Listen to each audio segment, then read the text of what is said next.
out, and he's gonna pick up 3 KOs. Benbow is just wild. It's crazy to see Storm used at such a high level. This is just an insane display of power from Benbow.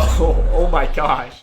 Benbow is hands down the best Storm in the game right now, and with her buff, me, along with I'm sure many other people, want to start playing her. So I'm gonna spectate one of Benbow's best matches and try to learn from the best. Benbow does have a YouTube channel, so be sure to check it out in the description. Alright, so here we go. We're gonna see the team TPing behind, trying to get in on the point, and Benbow is already in an incredible position, kind of peeking in and out right there. That's one of the things that Storm is great at, being able to peek in and out behind cover. And also, we can see that this team is really grouped up right now, which is incredible for Storm because her attacks chain off of each other.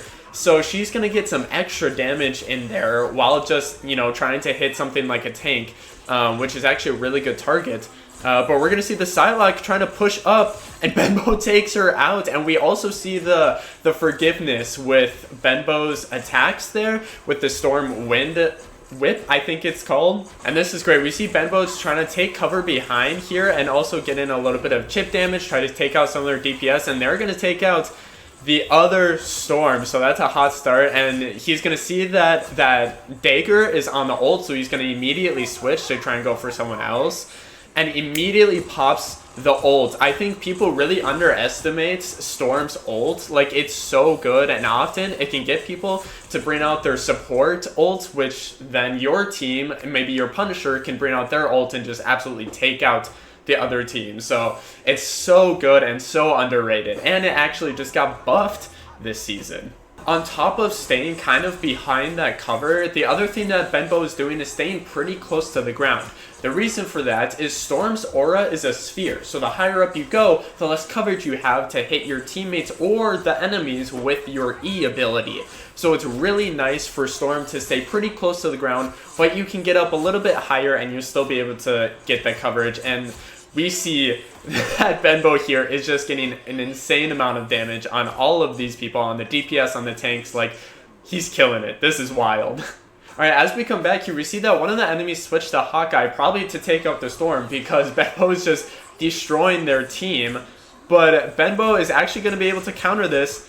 He's just going to immediately take it out, and the way that he did that was by taking cover behind that wall and making sure to not get too far forward. Ooh, but he's going to get ulted there, and that's definitely going to take him out. But we saw Benbow being able to take out that Hawkeye, which is usually a weakness for him, but in a very easy manner, just by taking cover, he's going to take out that Hawkeye, which is usually a massive threat. Alright, so the enemy team is pushing up a little bit. He's going to take out that Bucky like it's nothing.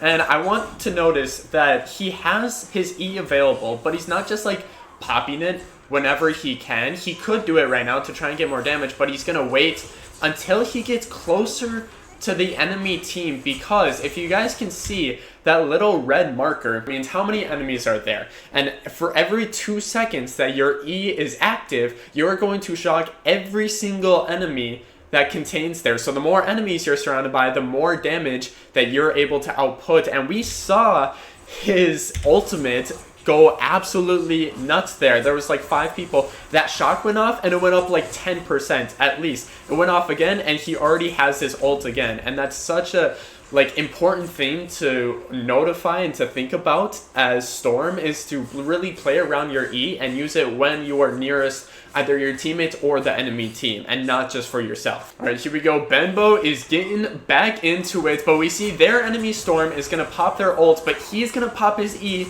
to A, get that lightning damage, and B, get the extra lightning boost against their team. And again, he's just going to sit behind this cover, peek in and out, get some really great damage off on their team. And again, the team is really lined up, so he's barely even aiming for their backline. Really, all he needs to do is aim for either the midline or their tanks to get that chain lightning damage off. And now he is going to pop his own ultimate, forcing the Luna, as I expected, forcing the Luna to pop her ult. So now their Punisher almost has his ult, And so he's going to be free to pop that without having to worry about another support ult. But they do have the Cloak and Dagger ult, so he will have to look out for that. His tanks are able to just sit up there and tank all that damage and to stop the point from moving.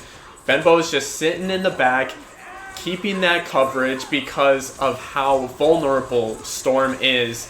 But now he's just doing so much damage as the team is so distracted. He gets to just sit back here and rack up damage, and just like that, he already has his ultimate again. This is insane. And now he's going to pop his E when he's surrounded by everyone, get all that chip damage, and wow, this is just an insane display of power from Benbow. Oh my gosh. As the enemy team is approaching again, we see Benbow just kind of sticking back again, taking behind that cover and just getting all of that damage in. And one thing to note is that Benbow doesn't often switch his auras. He usually sticks to the damage one and doesn't really use the speed a lot. And we're going to see him pop his ult here and go for all those DPS and all those healers. But we see the enemy Storm also pop their ult. And one thing that's really important to note there is that Benbow retreated. A lot of people, when they use Storm's ults, is they will stick in the enemy's backline because they're like, oh, I have more time left with my ult. But Benbow retreated because he knew that once that ult is done, he's going to be vulnerable. And he doesn't have much to get back. And it looks like we got a lot of ults coming out here at the very end game. It's overtime. The enemy team is trying to push here as much as they can. And Benbow, his character Storm isn't great on the point, so he just has to stick back and try to get a little bit of chip damage. But there we go. That's round one of an amazing display already.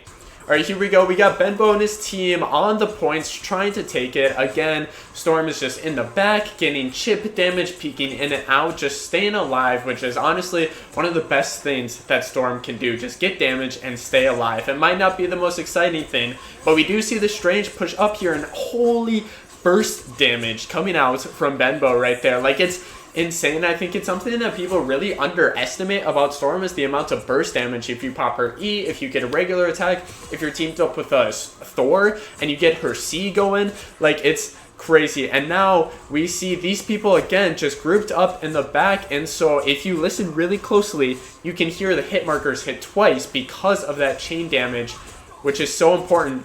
Like right there, you can see her attacks going and hitting both the tank and the healer, so you don't even really need to aim for the backline. If you can hit the tank, you might also hit the mid or backline. Here we go. We see Benbow pushing up a little bit here, trying to take out the team, and again, that chain lightning is gonna hit someone in the back.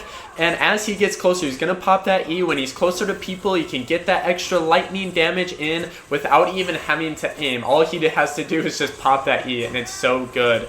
And as things get a little bit dicey, he's going to get a little bit higher, and there he is going to switch his aura to the tornado to try and get back and retreat a little bit. That's the best time to use your aura, is when you're trying to retreat or to get close to a point. Alright, Benbow's team is back, and they're trying to push back onto point, and we can see that Benbow's Punisher is using his ult and their Cloak and Dagger, so the enemy team is going to be forced to use their Luna Snow ult to just try and survive.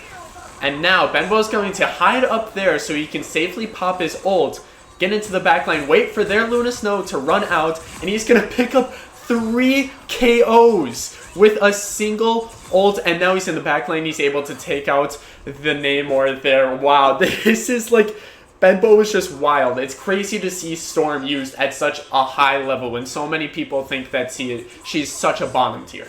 Alright, as Benbow's team continues to push up, he's gonna, again, just find the cover where he can, and he is going to lock on to that Strange. I'm sure in the back of his mind, he's thinking, he knows that Strange probably has his ult, he hasn't popped it in a while, and so when Strange gets close like that, he knows he's gonna pop it, and there's the Strange ult, like we saw, paired with the Namor ult.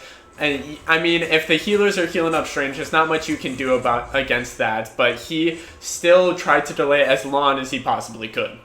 Alright, so Benbo's team, it looks like they're losing this fight, and I think he realizes that too, so he's going to pop his aura and just try to get out of there as fast as possible. And one thing to note that isn't really noticed a lot when it comes to Storm is that she flies, and therefore she doesn't have any footprints, so she can sneak around the map above buildings, behind walls like this, and it's really important because now you can sneak around or you can hide and just wait for your team to come back.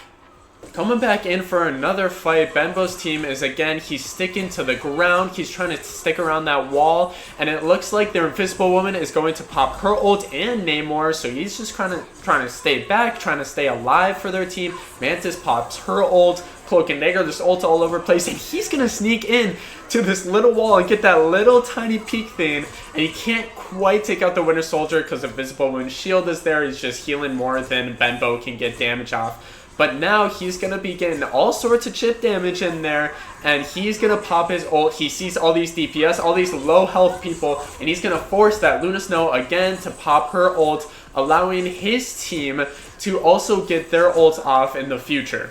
So as Benbo's team is kind of pushing up here, we see again, he's taking cover, but so does their Winter Soldier, and he's kind of trying to stick behind that wall. But something to note here, Storm's Windblade hit over there, and it didn't even look like it was hitting the Winter Soldier, but it still did because of the trajectory, because of Storm's attack. There's a lot of forgiveness with it, and so Storm can out-hit people trying to take cover by just hitting on the edge, and it'll still hit the enemy. And it looks like Benbo is going to pop his ult, probably forcing out. Yep, there comes the Luna ult. But he is going to pair it with his Namor to out-damage Luna's healing. And so the Storm, along with that Namor ult, is going to be able to take out 3 different people. And his team is able to just snowball the rest of the way there. And now they're almost to the final point thanks to that incredible combination of 2 ults of the Tornado keeping them in, doing a crazy amount of damage. And this is just so incredible to see their Cloak and Dagger popping their ult.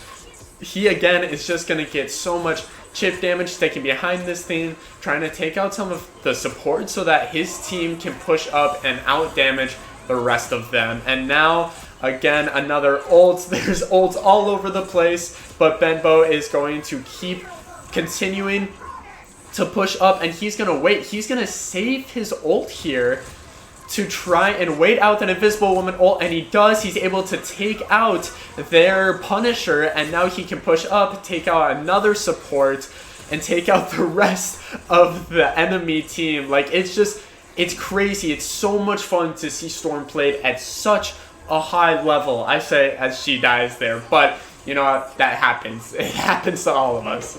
And here we go. Looks like it's going to be the final fight. Benbo and his team are pushing in, and their supports are just done for. It's just even with only 2 DPS, the amount of damage that they're able to output that Benbo is doing here is just absurd. They're able to take out all those supports, all the DPS, and just slowly, one by one, take out the entire enemy team and be able to finish off that round, ending it 3-3 for now.